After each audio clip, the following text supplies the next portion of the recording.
Hello বন্ধুগণ, তোমাদের আরও একবার স্বাগতম জানাচ্ছি আমার আরও একটা নতুন ভিডিওতে। আর এখন আসি আমি আমাদের জমির, আমাদের মাঠের ধারে এসেছি। তো দেখতে পাচ্ছ যে ধান বীজ এখান থেকে তোলা হচ্ছে। আর এরা সবাই আমার পাড়ার প্রতিবেশী হয়। এখানে অনেকে মাসিও হতে পারে, মামিও হতে পারে, তো আমি জানি না। আচ্ছা, সবই মামি। তো এইখান থেকে বীজ তুলে নিয়ে যাওয়া হচ্ছে, কেননা এখন তো ধান রোয়া শুরু হয়ে গিয়েছে প্রায়। আর ধান রোয়া হয়ে গেলে আপাতত তারপর আলুটা উঠবে, তাই তো আস্তে আস্তে। হ্যাঁ, তো ধান রোয়াটা শেষ হলে আশা করছি ততদিনে আলু তোলাও শুরু হয়ে যাবে। আর ওই যে সামনে আর একজন আসছে, আমার বন্ধু, মানে একজন আসছে, একটা বন্ধু লোক আসছে। তো মাঠে কাজ করে মোটামুটি চারিপাশেই এখন অনেকে মাঠে কাজ করছে। তো একটা ইচ্ছা হলো যে আজকে একটু মাঠ ঘাট নিয়ে একটু ব্লগ বানাই। হ্যাঁ, তো এইখানে বীজে তোমরা দেখতেই পাচ্ছ জমিগুলো কত সুন্দর সবুজে সবুজ হয়ে গেছে, তোমরা দেখতেই পাচ্ছ। তো এই বীজ এখান থেকে তুলে নিয়ে গিয়ে বয়ে নিয়ে গিয়ে অন্য জমিতে রোয়া হচ্ছে। এগুলো সমস্তই বীজ করার জন্য এই জমিগুলো ব্যবহার করা হয়েছিল। তো ধান যখন আবার বসানো হবে তখন আরো সবুজে সবুজ হয়ে যাবে। এখন যতটা সবুজ। হ্যাঁ, তো দাদার তো মনে হয় কাজ তো হয়েই গেল, তাই তো? হ্যাঁ, এখনো বাকি আছে। হ্যাঁ, তো হাত পা দিয়ে বাড়ি ফিরছে। তো এখান থেকে আমি একটুখানি আগের দিকে আরো একটুখানি যাই, তোমাদের দেখাই। কেননা কেখানে এই কজন মানুষ নেই, বহুজন প্রায় কাজ করছে। আমি তোমাদের একবার জুম করে একবার দেখিয়ে দিচ্ছি, দেখো ওই দিকেও কিছু জন আছে। আচ্ছা, ওই দিকেও দু একজন করে। তো ওই দিকেও মানুষ, ওইদিকে একটা আবার ট্র্যাক্টর চলছে।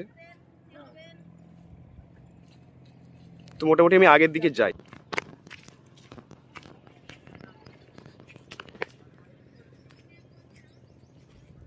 দেখেছো বন্ধুগণ, এইগুলো, এই জমিগুলো শুধু বীজ করার জন্য করা হয়েছিল। তো সবুজে সবুজ একেবারে। এটাতে এখনো রোয়া হয়নি।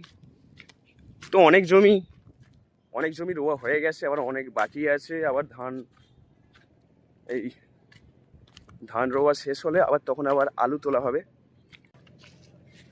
এই দেখো, এইগুলো তো এখন মাঠে প্রতিটা জায়গাতেই প্রায় আছে জল সেচের জন্য। তো এইগুলো খুব এখন সুবিধা হয়ে গিয়েছে। মাটির তলা দিয়ে পাইপ নিয়ে গিয়ে এইসব জিনিসগুলো করা হয়েছে। একটা সময় এগুলো ছিল না চাষিদের জন্য, এখন খুবই এগুলো সুবিধা হয়ে গিয়েছে।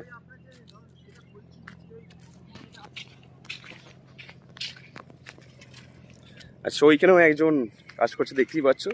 যেই জমিটা রোয়া হবে, তো এই জমিটা রোয়া হবে বলে মাটি সমান করা হচ্ছে, তাই তো বন্ধু? এই জমিটা রোয়া হবে বলে মাটি তুমি সমান করছো, তাই তো?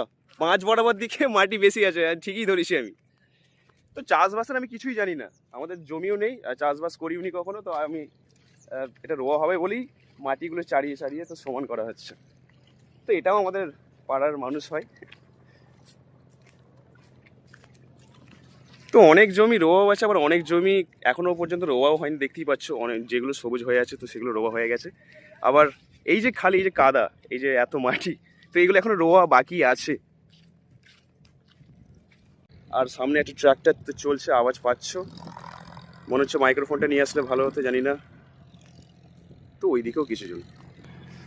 তো আবারও একটা জায়গায় চলে এলাম। এইখানেও ধান রোয়া হচ্ছে, তোমরা দেখতেই পাচ্ছ। তো জানি না কদিনে এই যে যত জমি আছে কদিনে এগুলো কমপ্লিট হবে, কেননা এখনো অনেক প্রায় জমি বাকি রয়েছে।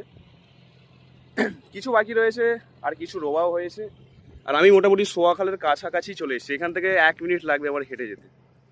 তো মাইক্রোফোনটা মনে হচ্ছে নিয়ে আসলে ভালো হতো। আর ওইখানে দূরে একজন সার ছড়াচ্ছে, ওই যে দূরে একজন সার ছড়াচ্ছে, ছাড়ি তো সে যাই হোক, এটা হবে। তো এই মাঠে যারা কাজ করে খুব সকাল থেকে, তো অনেকে খুব সকাল থেকে কাজ করছে। তো অনেকের টিফিন করে ফেলেছে, অনেকে খাওয়া দাওয়া, মাঠি তো ভাত নিয়ে আসে টিফিনই করে। তো ওইখানে একটা বন্ধু হয় আমার। তো এখন আপাতত ভাত খাওয়া দাওয়া শুরু করছে। আর স্বামী স্ত্রী দুজনই। হ্যাঁ, এরা তো এখন বন্ধুর খাওয়ার টাইম, এখন খাওয়া দাওয়া করছে। অনেকে খাওয়া দাওয়া হয়তো করেও নিয়েছে। মোটেই না।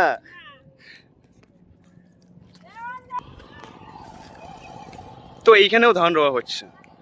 তাই মোটামুটি চারিদিকে দেখো, আগে ভিডিওটা আমি ওইখান থেকে শুরু করেছিলাম। হেঁটে হেঁটে হেঁটে হেঁটে আমি চারিদিকে মিনিমাম ঘুরিয়ে বেড়াচ্ছি। সোয়াখালের পাড় এখান থেকে দেখাই যাচ্ছে। আর ওই যে একজন ট্র্যাক্টর চালাচ্ছেন, হ্যান্ড ট্র্যাক্টর, এটা আমার মামা হয়।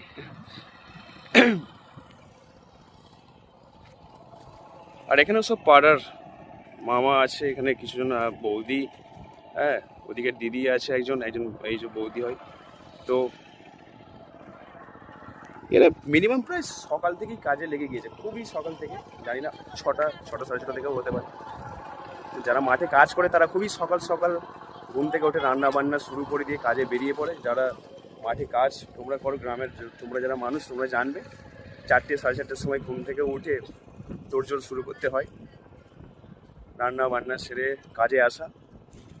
তো এই চাপটা আমার নেই, যেহেতু আমি মাঠের কাজ করি না, একটা ঘরে কারখানার মধ্যে বদ্ধ ঘরে কাজ করি। আমাদের একটি বাবুয়ানি টাইপের কাজ, সুখের কাজ। গরমকালে এসি চলে আর শীতকালে আবার জানালা বন্ধ থাকে, খুব ভালো কাজ করি আমরা। এইটা আমার ভালো।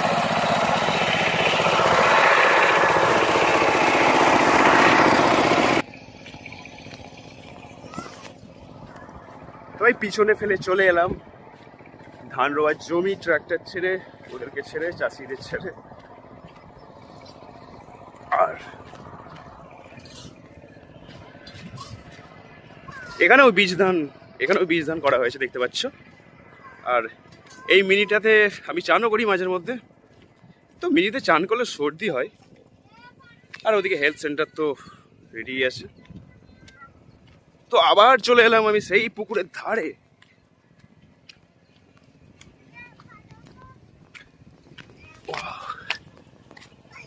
এবার আমি উঁচুতে উঠেছি, বাস। এইটা গড়ান।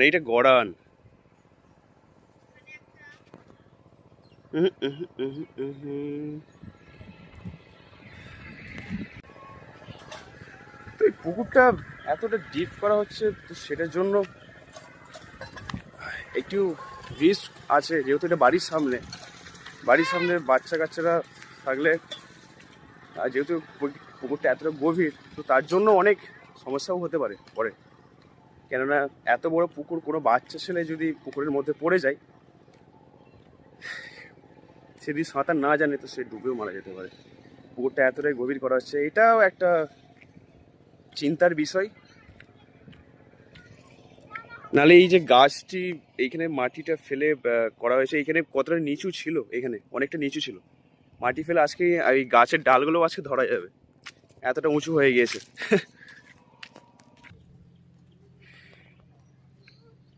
তো ভিডিওতে বেশি কিছু বলার নেই, যদি ভালো লাগে যা যা করার তোমরা তা করে দিও। আর নতুন করে আমি কি বলবো।